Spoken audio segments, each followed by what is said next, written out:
Hello, everybody, and welcome to the Shakespearean Shrew. I am your Shakespearean Shrew, Karen Finer. I love how I just stopped right there. We're gonna restart that one. I don't know why that's a weird pause. It was great Ah. because you were contemplating your name. I am. Just gonna keep it going. So, I'm Karen Finer, I'm David lover of Weber. all things Bard. She is. And I'm with David Weber again because I just love him so much I that love I Karen. just can't get enough of you. Oh, So stop. this is why we're here. I said, oh, we get to talk more. Cheers. Cheers. Mm, So between the coffee and the Diet Coke, yes. how much caffeine are we living off of right Oh now my at God, this so point in the much. semester? So much. Too much, probably. I mean, I just love coffee. I'm not Coffee. a soda person, but I love coffee. I am so used to it, and I wonder if my taste buds are like burnt. Mm, Because I'm wondering if I just look at it, like how is it, what is it giving me, really? I don't I mean, know. the smell is great. It's like my happiness. In the morning, I go to bed at night, like excited to go to sleep so I can wake up and have coffee in the morning. Oh, I feel that. That's where we're at. I like the preparation of it. I like cleaning out the Yes. grinds and filling the water and being like, all right, cool. I have a bodum, so like it's a like you grind the coffee, you put it in the top, the water, sucks up into the top, Yeah, and then it like drips back down and into the bottom, and it's a process. right. That's a And I ritual. I do, yeah, I like it a lot.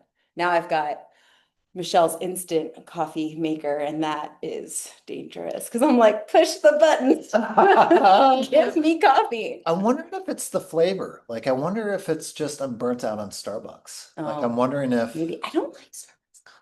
that's what I, Am I that's, allowed to say that? well, of course you are. Like, I think that I saw an actor who someone brought him a Starbucks cup and he was like, no, I don't. And I'm like, oh, what's going on with this company? So I got to check it out. Yeah, I don't like Starbucks coffee. I avoid it like the plague. Is it because of It's not delicious to me. It just tastes bitter. Hmm, And so, yeah, that's probably what it is. yeah. Drinking bitter coffee. No wonder. No wonder. I'll just stick with You're just trying to get into the Scrooge role. I Like you're trying to am. get into the Scrooge. That's the segue. Hey, we're doing an actor's carol again at Oklahoma Shakespeare in the Park. We are. So you're doing this in how many places this year? This year, I'm going to do it. We're going to start here It's a on the great place to 28th start. and 29th of November, right as people are getting out of the tryptophan shock. They can wake up. Is that right? Tryptophan? Tryptophan? Tryptophan. Yeah, we can edit that out. The tryptophan shock, as people are getting out of their tryptophan shock, they can wake up and And come. see some show. Yes. Well, I'm very excited. I will, of course, be in the audience for it. I love it. So I got to see it last year. Uh-huh. What do you do in terms of adapting it from year to year? How much of it stays the same, and how much do you tweak it and play with it depending on, where you're at, where the world's at? Mhm. How do you adapt it? I try to take notes during the performances of the run. So last year I took a bunch of notes. What works, what doesn't work.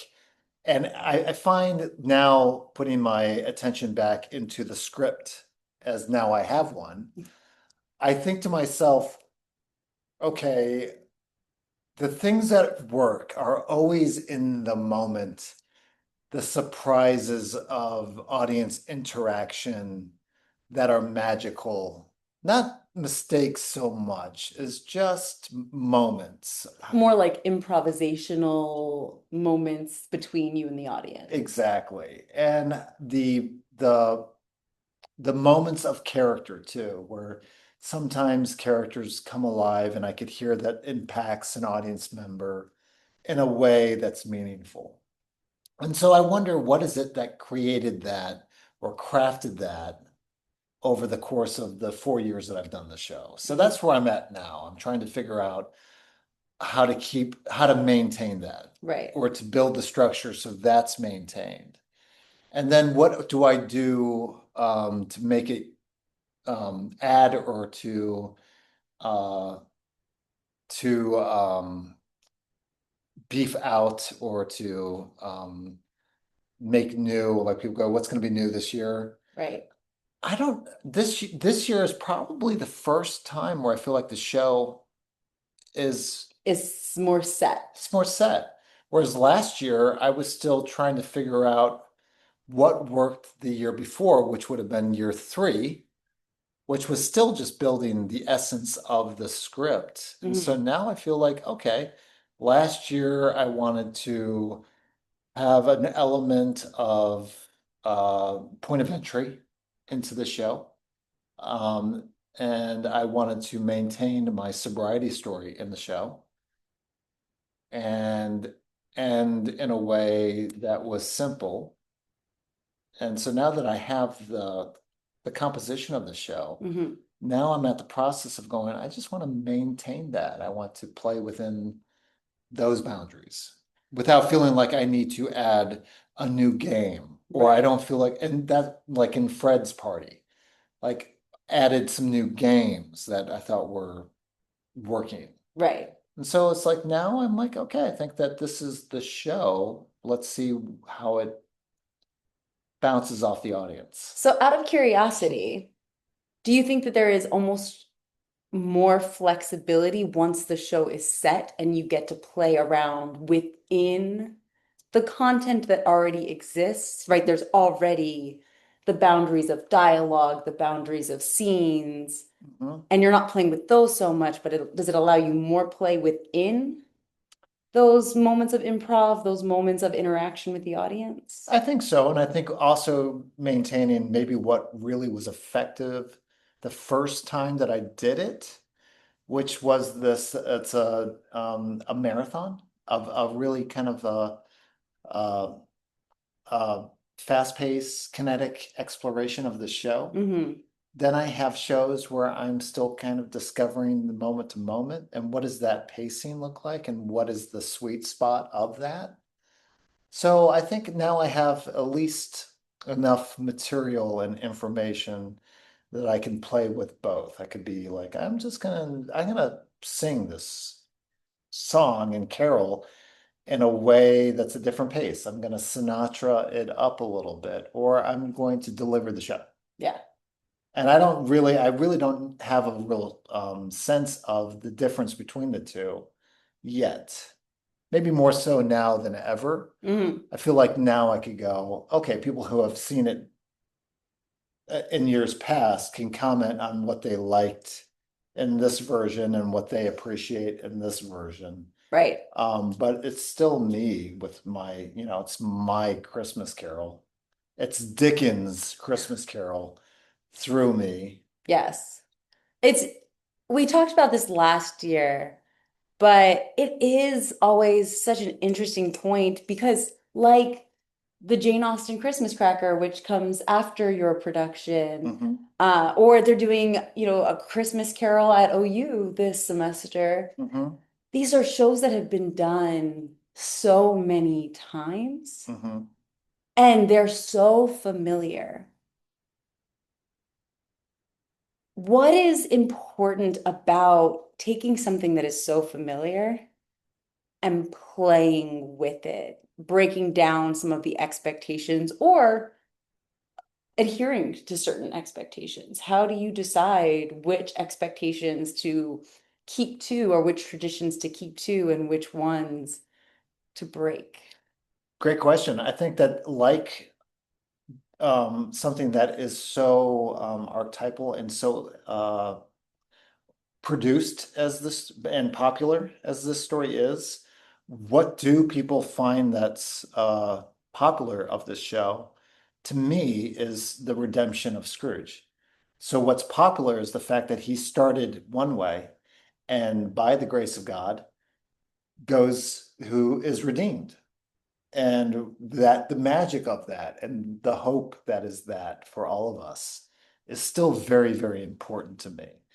And then what gets lost, or what I find interesting, is when people take umbrage with certain aspects of the way I do it. the liberties that I take.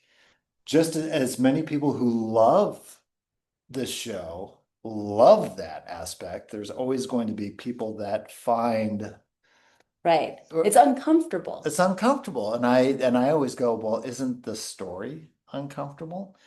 Or the irreverence of my take of it? Well, isn't Dickens making a comment on the commercial, the greediness, the Yes. capitalistic nature of it?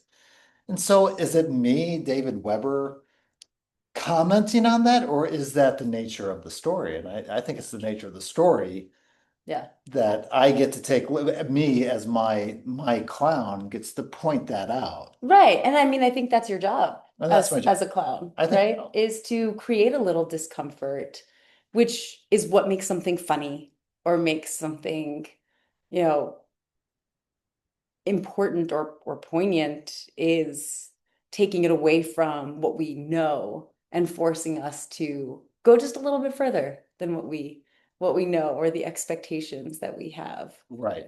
And so I think you're, you know, isn't that what you do? I think that's what we do, and I think that's the magic of that's the joy of being a clown, and that is where it gets uncomfortable. For me, I get to take the nose off and go, well, that was interesting. Sometimes an audience member doesn't have that ability because they're stuck with who they are. And I just go, well, that's the magic of theater. Yeah. That would kind of like takes both of us. For the most part, people are enjoying the whole package of what is this thing? What is a one person clown Christmas carol? What is that? All Yes. right, bring it. I'm Yeah. for it. And that's why this is the fifth year, and that's why that's why, Tyler Woods is awesome by saying, I love it. I love seeing theater this way. I'd come back and do it again. And without those kind of, you know, uh, what would you call it, benefactors or producers that have taken this work from literally a studio in the back of a warehouse But hey, to, it's reciprocal. It's reciprocal, right? Because you give a lot of the proceeds back to OSP. I do, yeah. And so it is a very generous relationship on both sides of it. What you're doing, you are, yes, OSP gives you a stage, Mhm.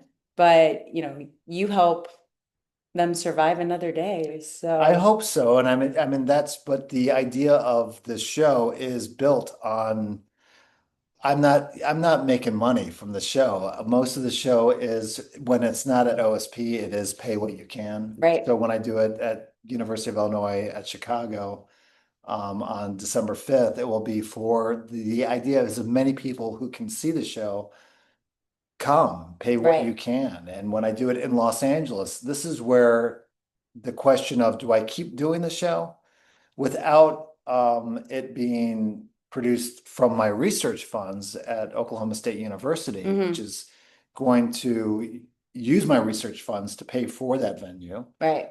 to research this idea of literature and acting technique together Okay. for my student, Yeah. right? That's the research. hmm I wouldn't be able to, yeah, if it was just on box office, Right. I wouldn't be able to fill that room. hmm And I'm already investing enough of my money too to get there and what Yes. have you. So it's an equal exchange, but Yeah. without that exchange, the Yeah. show's not interesting as a profit venue for myself. Right. It becomes about, okay, cool, it's going to be that idea of hopefully we can generate some income for Oklahoma Shakespeare in the Park. So it's a fundraising opportunity, and hopefully Christmas Cracker can write on that so that that money can be supported in Yes. other ways. And then when it comes to UIC, it's for the students and it's for theater lovers. And in Los Angeles, it's the same thing. It's like let's see some theater makers, let's see some fringe Yes. back up onto the stage again. Yes. So for now, it's okay. Yeah, and I mean it's the community. Like each place has its own community, which is, I think, what I love so much about theater, which I think we all love so much about theater, is that it just brings in those people that you don't know the Hmm. person you're sitting next to, but you do Right. because they love theater as much as you do, or they wouldn't be sitting there. And it takes repeat of doing it. So it takes us doing it last year to get the audience that we had last year here to hopefully people will tell their friends. So we Right. have more people that can experience it.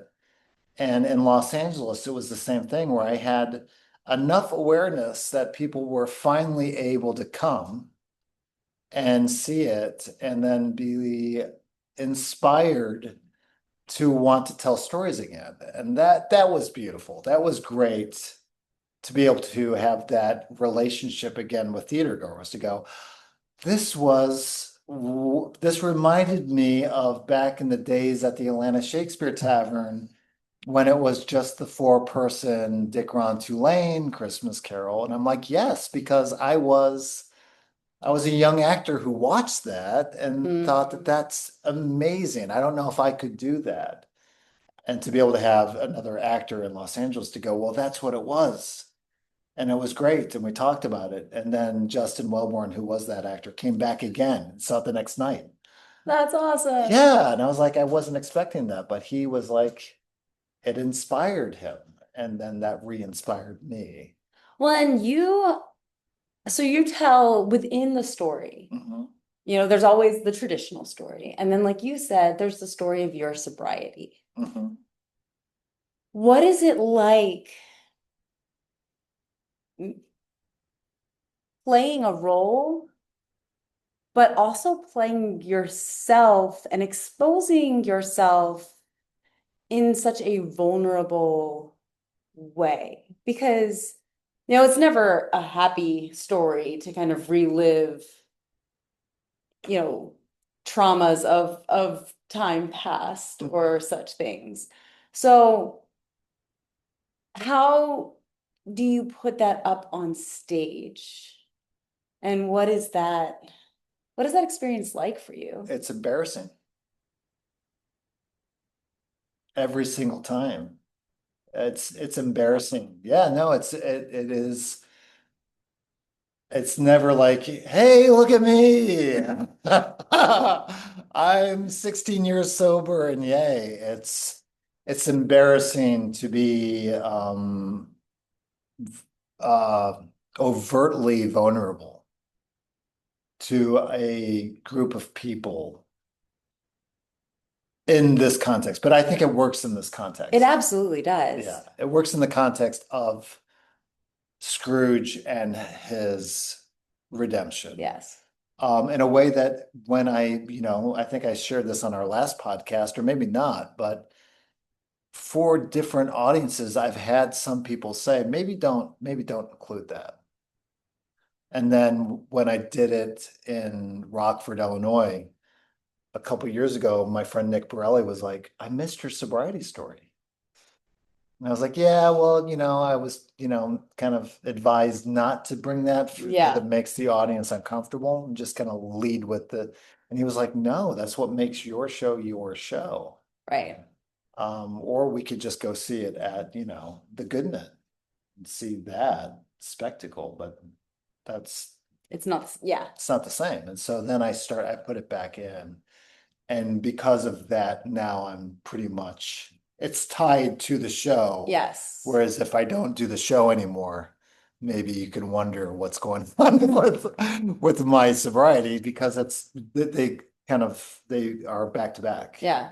And so if I don't have my sobriety, I can't do the show and vice versa. And so now it just makes that dance where it's different than doing, let's say, if we were to repeat Merry Wives of Windsor and play Master Ford. Well, that's a different dance. Right. Whereas with this piece, how is it different? Well, I'm different as a human being this year, and my sobriety is different. Mhm. And there are different challenges to being a human being now present. And this story makes all of that articulated in the moment. So that's why it's hard. It's hard to be, can I Yeah, breathe into this message again when I don't really sometimes want to? Maybe it would be nicer just to check out. yeah. I mean, you said something very interesting, and I have to come back to it. I hope you don't mind. But you said that, like, maybe this year your sobriety is different. Mhm. And that is a very interesting phrase and concept to me because I never thought about different sobrieties. Mhm. Like you're either sober or you're not. But saying different sobrieties makes it seem like maybe it's not as easy. It's not as black and white. There are nuances that I am ignorant of. Well, we talked a little bit about how our jobs are. And sometimes a job is, and you're in the honeymoon phase of your job. And then, or you're in the plateau of the job, and people are different below and people are different above. Right. And sobriety is the same way. And we talk about a lot of people who are alcoholics. We have sobriety, or we have a dry drunk, Mm-hmm. or we are craving emotional sobriety. Just this idea of just being okay. And where I was at in sobriety last year Mm-hmm. was, on automatic pilot. Whereas where I'm at in my sobriety this year is it's back, it's like, oh, fucking hell, this takes work, doesn't it? And so to find that Yeah. program of recovery, I'm finding that now. Yeah. Where it's like everybody else watching this be like, what the heck is he talking about? But for people in a program of recovery might understand where it's like, I'm back to, I have to work a program. I have to go to meetings and Yeah.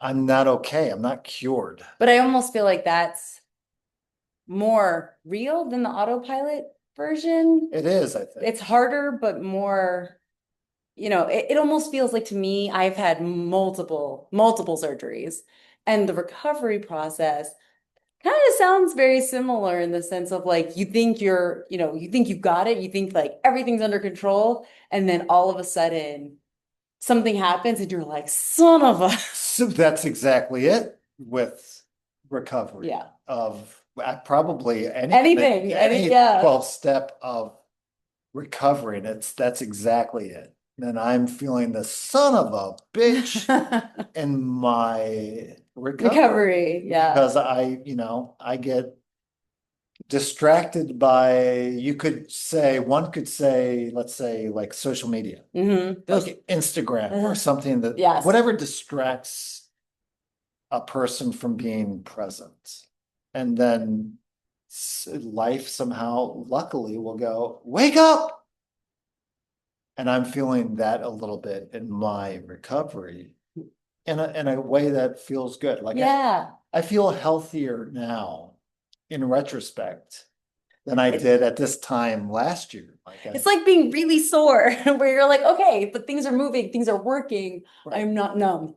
So, exactly.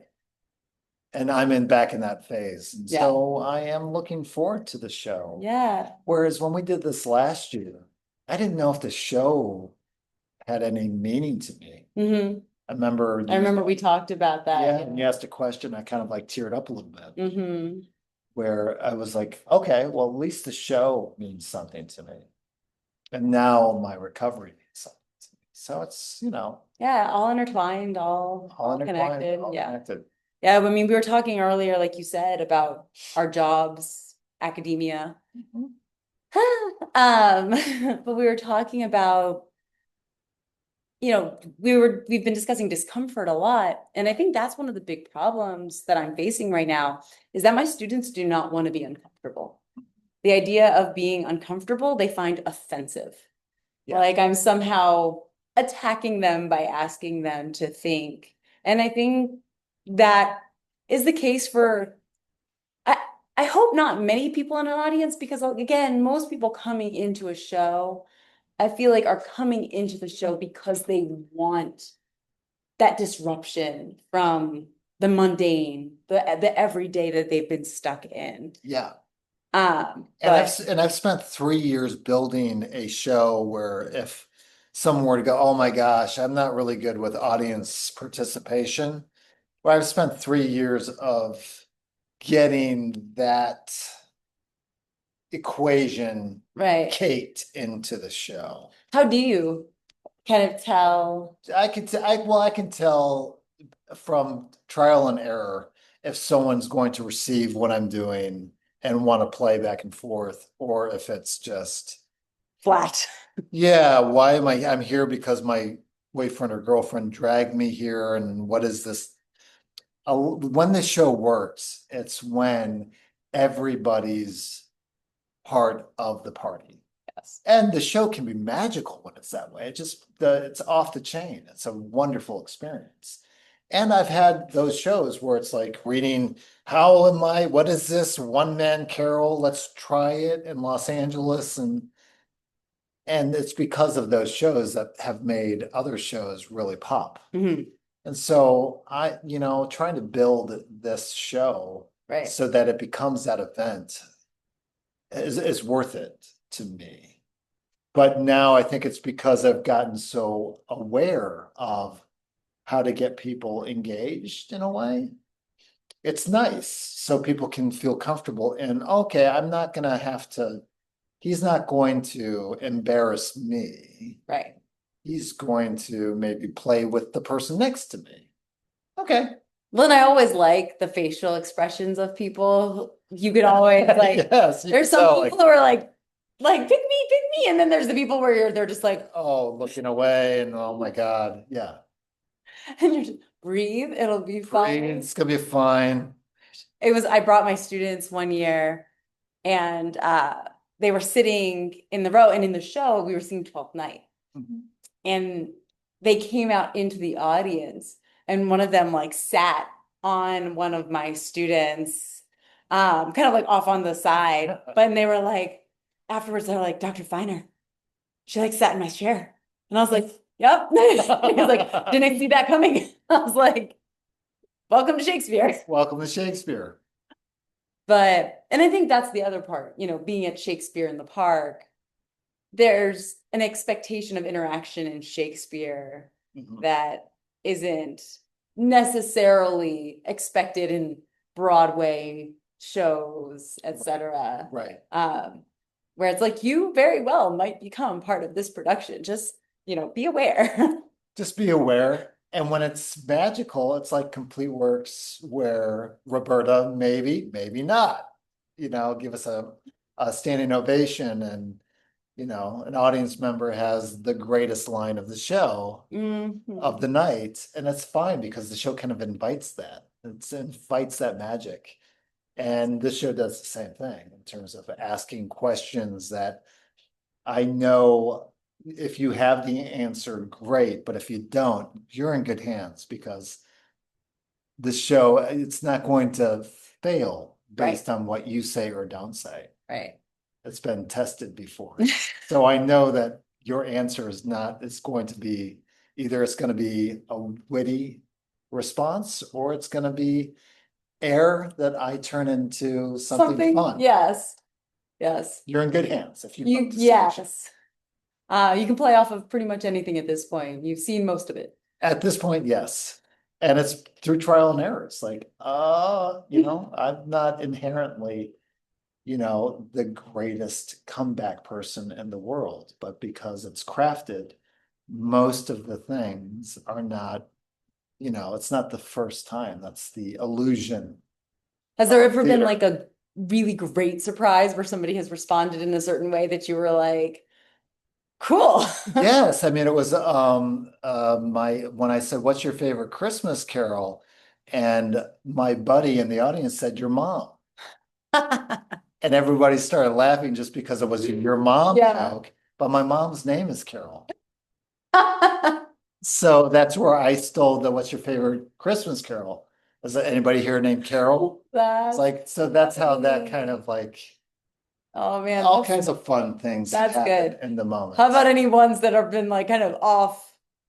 Off the chain, off off kilter. Yeah, off kilter or kind of threw you off your game for a second? You were like, Yeah, I how do I remember reel this back in? there was a, how do I reel this back in? I remember I did it the first time at OSU. We had what we call the theater circle patrons, and they are not of our age or Mhm. younger, so they're much older. And so when I went to do the dog bit about like, I Yeah. think I started to like dry hump the like I was a dog humping someone's leg, and I looked right at a patron and she just went. I You was like, felt okay. Not going there with that one, or I asked someone to dance, like in the very beginning, and the dude was like, absolutely not, I'm not going to dance with you. And I was like, okay, and I'm playing along right at the top of the show. Okay.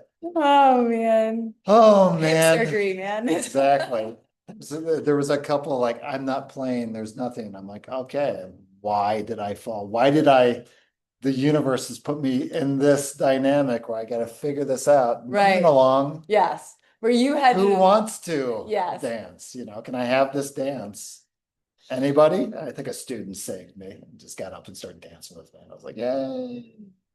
Yeah, I mean, you are putting, like I said, you are putting yourself in an incredibly vulnerable position, both with your story and, the interaction that you are hoping for, asking for, sometimes with really helpful audiences and sometimes not so much. Yeah, and I've had to figure out that dance of going, it's not one is a great show Hmm. and one is a bad show. It's like all of those shows are almost, it's the alchemy of what has been created for something like this. For not like this, what like anticipating a really fun night of theater because of our audience and our culture here is really great. It's like a Shakespeare show. It's people have a lot of buy-in, a lot of good vibes Yeah, here at the Shakespeare in the Park.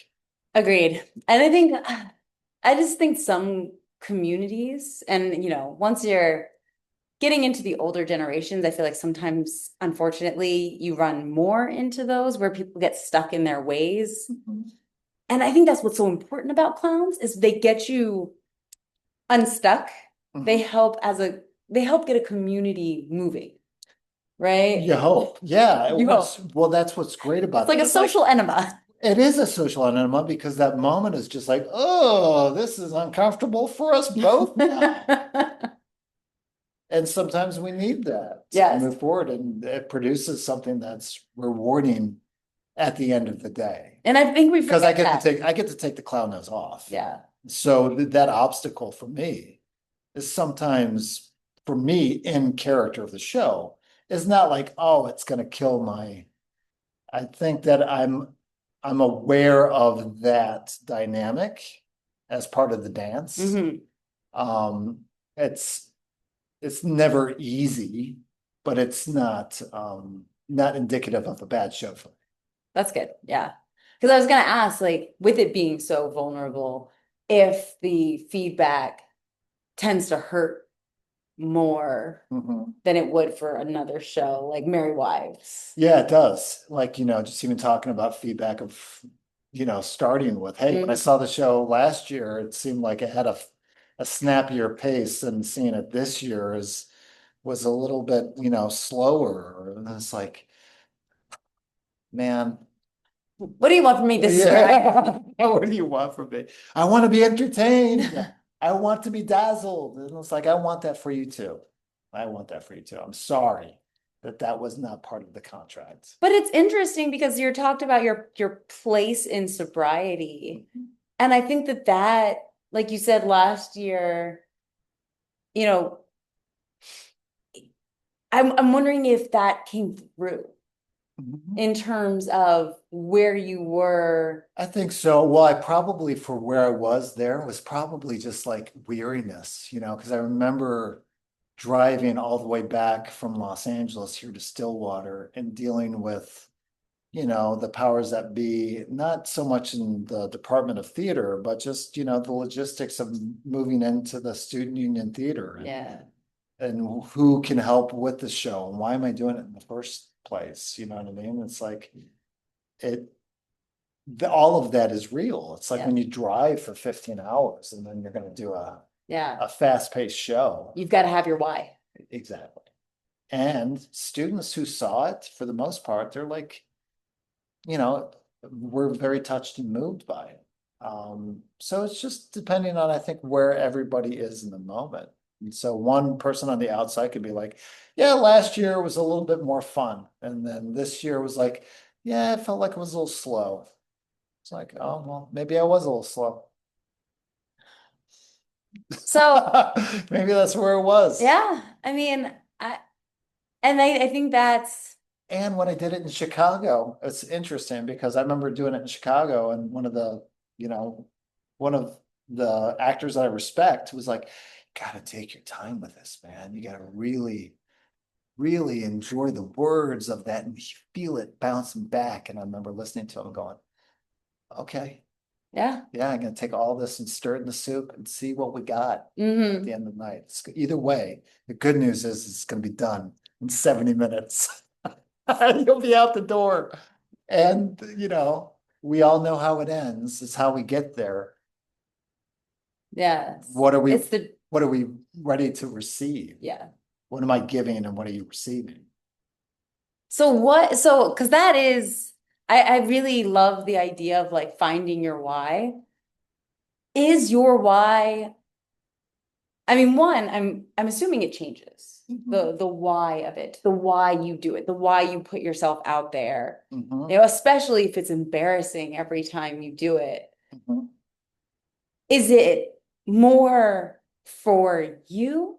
Is it more for the students, the people who hear your story and it resonates with? Mhm.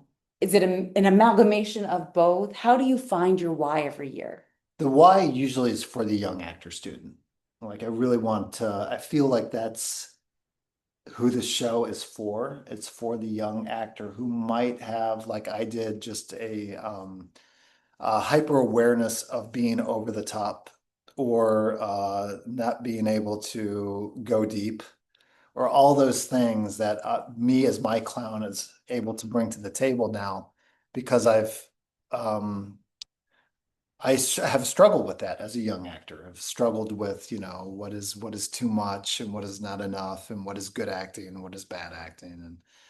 And so through some feedback early on from people who I'm really close with and actors who I respect, have said, David, this is the best work you've ever done, ever. This is you. This is your heart. This is your soul. This is you. This is all of you. And so with that, that's my why. Yeah. And so I can't, like, with that feedback from so and so, Yeah. like, sorry you felt that way. I'm Yeah. not doing Master Ford. Right. This is not me playing a role. Yes. This is my song. Right. And so what you're This is my critiquing, soul. So if my soul is weary, if soul's weary, that's what you're saying. I'm so, that's so I can also then be like, okay, cool. I don't have to worry so much about that because my show is usually for the person who I hope to have a greater conversation with about creating theater, Mhm. about storytelling, about clown, about acting. Like so that the theater student is who the show is for. For those that are trying to find a new way of seeing A Christmas Carol, that's just a cherry on top. That's like, wow, what a gift. And when those people come back and say, hey, I resonated with Fred in a way that I've never resonated with, I'm like, hell yeah, I love that. I think that's really cool. Yeah. Yeah, it's gonna be interesting this year. It is. We've all been through so much. So it's a real celebration to be able to go, oh, this is great as a one-off.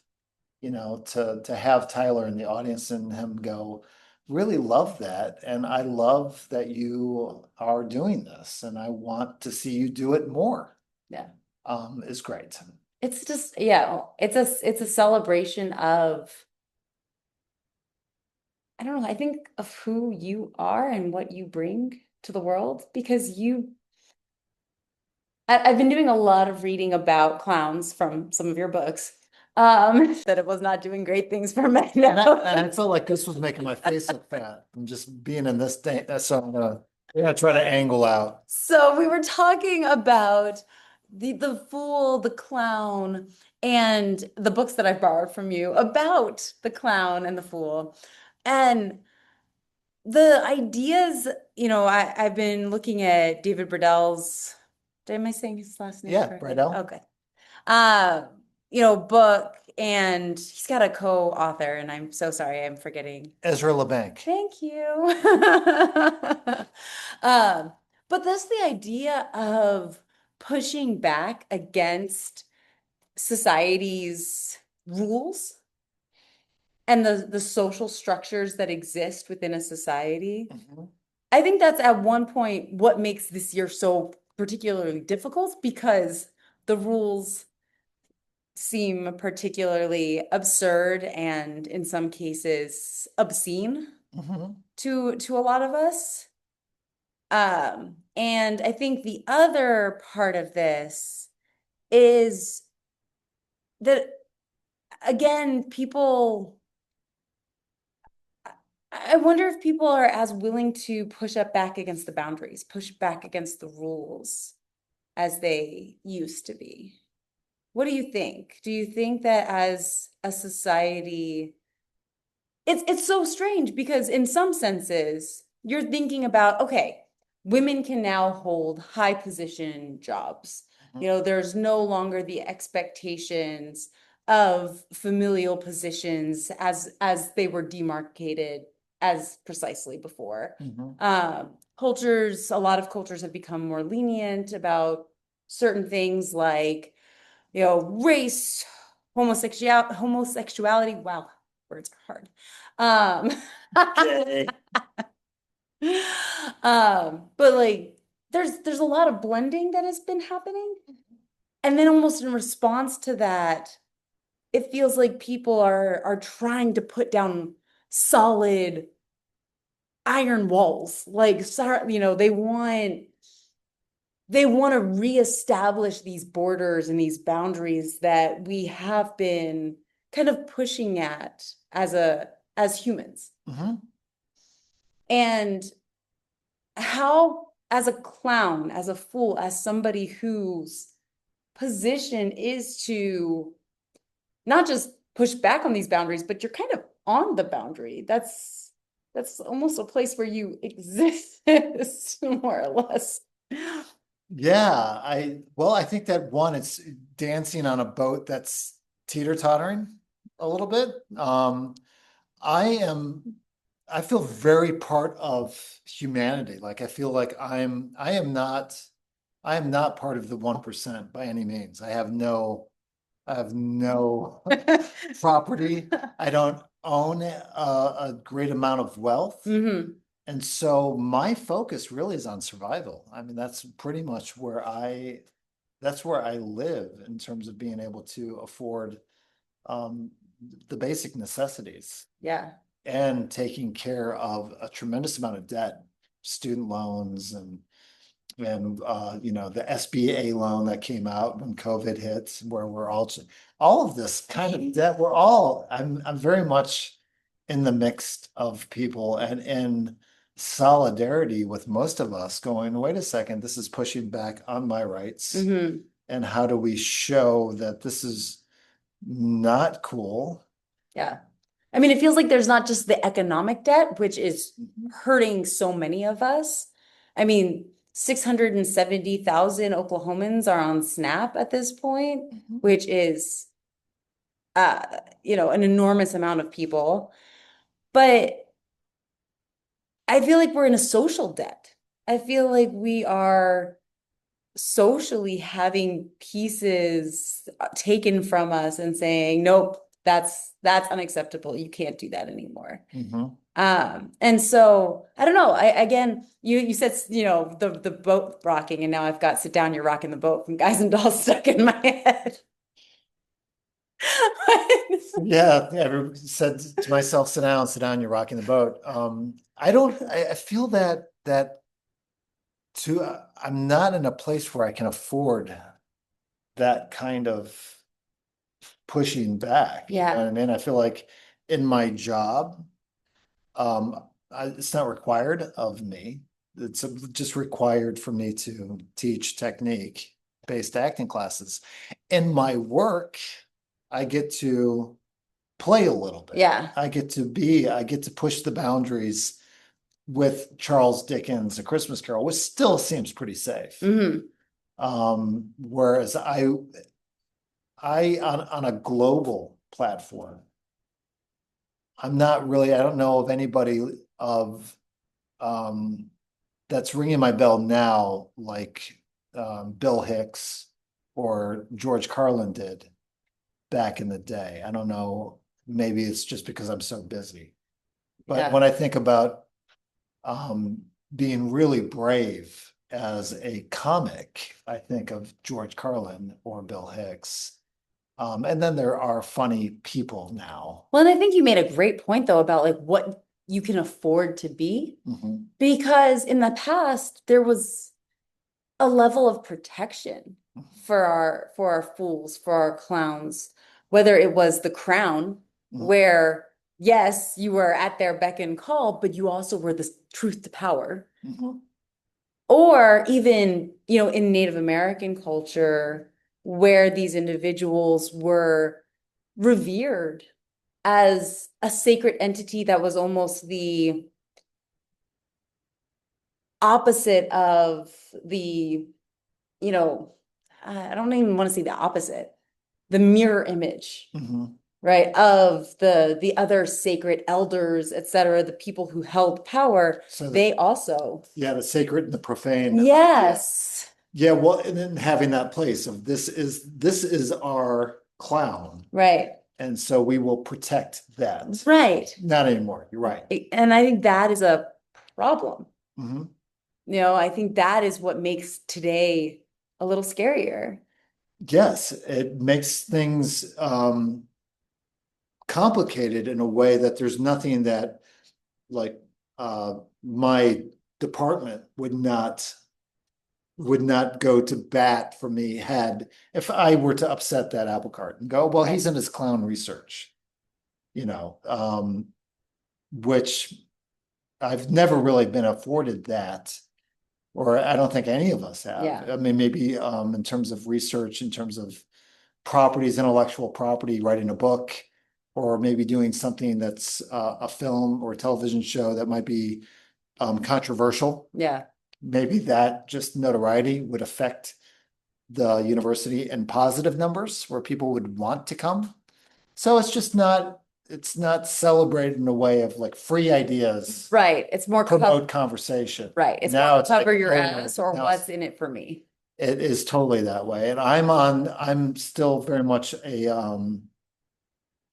down in the trenches where I'm not on either side yet. I'm just kind Right. of like, wow, that's interesting that the uh the place where I'm at here in Oklahoma, in Stillwater, Oklahoma, it doesn't really, it's not asking Right. for a clown, really. It's not really, maybe Oklahoma City is. Yes. And I think that is also interesting. Different areas of Oklahoma have such different personalities Mhm. and responses. Um, Not that Stillwater's bad, no, but I just, but it is a different community in terms of what its needs of as a community are. right. But yeah, I don't know if it's they don't need, I don't know if any community doesn't need a clown. I Mhm. think some communities either don't want or are afraid of what a clown will show them. Sure, and I'm sure that there's a bunch of fools that are apparent in every community.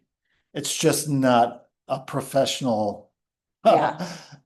outcome that people want to. Hey, Jay, Hi. what are you doing, Jay? I am doing a show. That's what I'm doing. Did you have a rehearsal today? Yep. Nice. Now you're podcast famous. Oh, so He's like, yeah, I'm out. Have Uh, a good rehearsal. Thanks, Jay. Yeah, I think that the idea of um, clown versus like a clown who's skill-based with text and performance, what that can accomplish in the realm of entertainment is a very interesting thing versus a society that needs clowns to create balance in the world. And there is right now, we're opening up the conversation to be, oh, art is important. We need it. We need different point of views, and we need people to express um, a certain amount of bravery and courage Yeah. to say this is not okay for my brothers and my sisters in the community. So we'll see. I mean, we just had some good positive things happen in our election yesterday. God bless us, everyone. Right? So that there's, as long as there's balance and as long as there's conversation, I start to get, ooh, like when conversation starts to be threatened. Yes. And the journalism begins to be threatened. And Unfortunately, I think journalism has been threatened for so long. just in terms of the conglomerate media And then the overtaking, capitalism aspect of it, where it's just like, it needs to generate revenue. Yeah. and so it just keeps getting more and more polarized until I like will listen to the news and then I have to go check 3 different sources because I have to make sure that what I'm being told is actually, correct and unbiased. Right. And that's from the news. And I'm like, son of a, like how? Yeah, well, it makes you wonder if it's always been just black and white in Right. terms of like, these are just the facts, ma'am. Right. Has it always been that way, or has it always been guided by a certain amount of interest? And I think you're absolutely right. I think to an extent it always has. I just think it's gotten worse. Well, there's like, Bo Burnham, who it's inspired my show. An Actress Carol is tremendously inspired by Inside by Bo Burnham in terms of what just being isolated in your apartment during COVID. I created the show in that same dynamic of there's no one working in theater. And so what do you do? And so that's how An Actress Carol kind of started. But I think that he is an amazing talent in terms of being the product of something and having the bravery to speak about the negative aspects of the mental illness that comes from being saturated in social media, and they're capitalizing our attention in such an amazing way. So I think we're also plugged in that we haven't even seen the revolution of taking back our attention yet, which is what I would be interested in. Yes. I would be interested in us taking our attention back towards going out and supporting theaters again. Film and Yes. theater, both of those audiences starting to come back, I think would be healthy. And every once in a while, things are encouraged. Like I saw Weapons, and I saw that with a full audience, and I was like, oh, this is great to see a horror film with a full audience. That It is was fun. exciting. And to Yeah. be able to see a comedy like that. I'm gonna go see Young Frankenstein this weekend. I'm pretty excited about that one. Oh, that's so exciting. That would be great. Yeah. If you want to schlep down to Norman, I've got an extra ticket. I would love to. Come join me. It's gonna be fun. I would love to. It's a date. That's a date. Anybody else, you're all welcome. Come join us at Young Frankenstein at OU. It's going to be a great show. But I just want to say for a second that you're talking about bravery, and I just don't know that you always pull up the mirror and see it in yourself the way you can see it in somebody else. But like the amount of bravery you show getting up on that stage, I'm not sure you recognize it. And I just want to take a second to just recognize how brave I think you are to get up there and to be so raw, so vulnerable, and to put whatever stage of sobriety you are in that freaking year up on stage. I think it's amazing. Um, I appreciate that a lot. I So. will receive that. because I don't know that you know that, but it is, and recognize. It is encouraging. It really is. And I probably needed you to say that more than I will admit to. Because Well, it gives me courage. I mean, I think you already have it. Like I said, I think you are an incredibly brave individual. But sometimes we need other people to point it out to us. So I'm here for I appreciate it. it. Thank you. But anyway, so your show is coming up soon. It's coming up fast. It's in like, what is this now? Weeks. Yeah, 3 weeks. 3 weeks. November 28th and 29th. Right after Thanksgiving. So everybody, crawl your way out of your turkey comas and come come off. to the Paseo District. It's going to be an amazing, fun show. And maybe you'll be a little braver. Maybe you'll break some boundaries. Maybe you'll see something in a way that you never expected to see it before. Maybe you'll leave the theater and your hearts will be open just a little bit more Oh. to celebrate each other in a way that is we're more compassionate and forgiving, and maybe we all can be a little bit more generous. I mean, this is a Jew saying that maybe we all need to remember the meaning of Christmas. Maybe we do. I think we do. I think we do. I think we do. Even the Jew, even I will also find the new meaning of Christmas. I love Christmas. It's very I think for any of us to know that the power of an amend. Oh yeah. It's not easy, but it does open up a new world to us. Yeah, and it's just, I don't know. I think especially because I never actually celebrated Christmas, the idea of Christmas was so big. Mm. I just always grew up watching movies, watching Meet Me in St. Louis, watching, A Christmas Carol, all of those. And the idea was just big and bright and shiny and It's a feeling, beautiful. isn't it? Yes. And then I decorated Michelle's Christmas tree last year and I was like, this is terrible. I quit. I give up. She also fired me, but that's Oh, Michelle. Apparently I put balls in the wrong place. No. It happens. It definitely it happens. Oh. People This in might be- it.